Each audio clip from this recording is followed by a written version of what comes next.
What's going on, everybody, and welcome back to Comic Breakdown. In this video, we are jumping into Daredevil issue number 3. Now, we have seen Matt Murdock. He has been through hell and back, and we mean that literally. But returning home, he found himself not remembering his old life, and also finding himself to be a priest. But after a demon entity had targeted those he cares about, including Elektra, after saving Elektra, this reawakened his long-hidden memories. And then the Daredevil was reborn. Now Daredevil is battling a new gang that calls themselves the Heat. But something more dangerous is lingering. The reporter Ben Urich, an old friend, a renowned reporter. He appears to be attacking St. Nick's, the orphanage that Matt Murdock currently takes care of kids at. And so now Daredevil is going to figure out what's going on with Ben, while also trying to balance this new life that he has found himself in. So, make sure you guys have subscribed to the channel, make sure that you like this video, and with that being said, let's dive into this breakdown.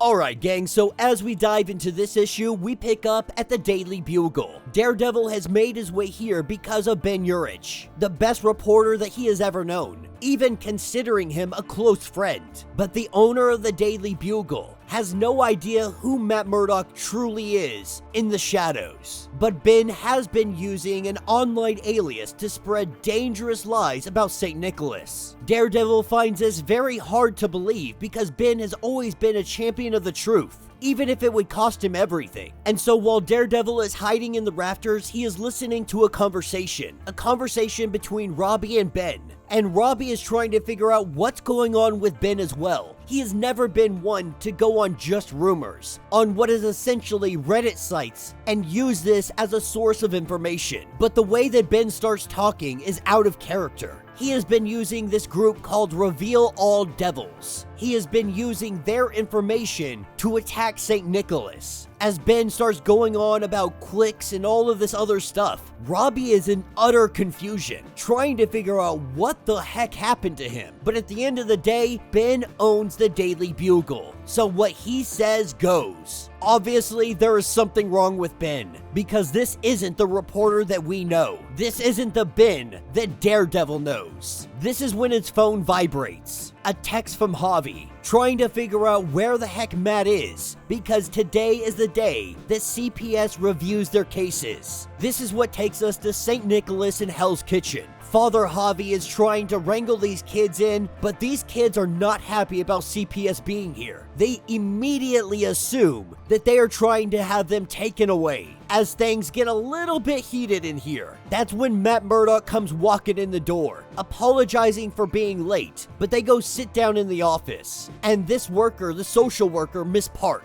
she understands that sometimes life happens. She's not here to jam up all the good work that he has been doing. It is her job to see when kids aren't being taken care of, but it's also her job to recognize when they are. It is more than obvious these children are happy here, in a way that she rarely sees in her line of work. But right now, St. Nicholas is under a microscope. He needs to be beyond careful. She tells him that whatever you got going on in your life, you need to figure it out and you need to do it fast. Because if you don't, the only ones that are going to suffer are all the kids that are in your charge. Taking us to later this evening, Daredevil, he's got a bone to pick.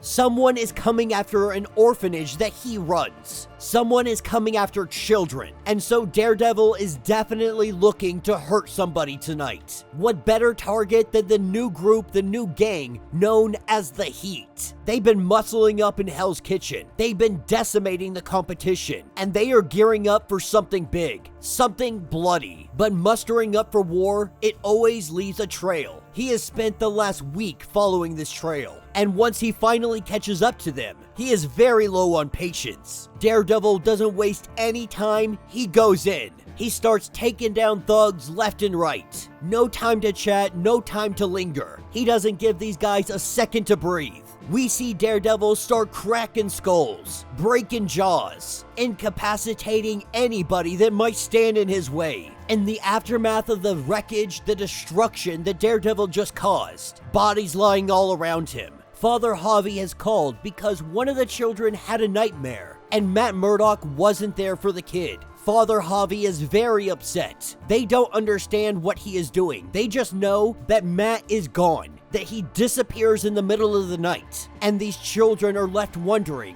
where is he? And these words may cut through to Matt Murdock, but not deep enough to make him stop. As he begins to inspect all of the guns, he sees that these are government issue, only available to law enforcement. More than that, 2 of these guys are the cops that came to bug them the other day at St. Nicholas. As he grabs one of their phones, it's not easy for him to use. His phone is adapted to working with his disability. Going through someone else's phone is an excruciating dance of sounds and noises. He was just about to give up, that's when he hears a voice. A voice that is quiet, but to his ears, it is haunting wail of a ghost. The voice says that the Heat have their instructions, that their mutual employer ain't particularly fond of forgiving a failure, that the Heat is running interference, but target elimination is priority number 1.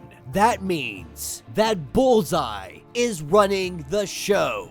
And that will be the end of this issue.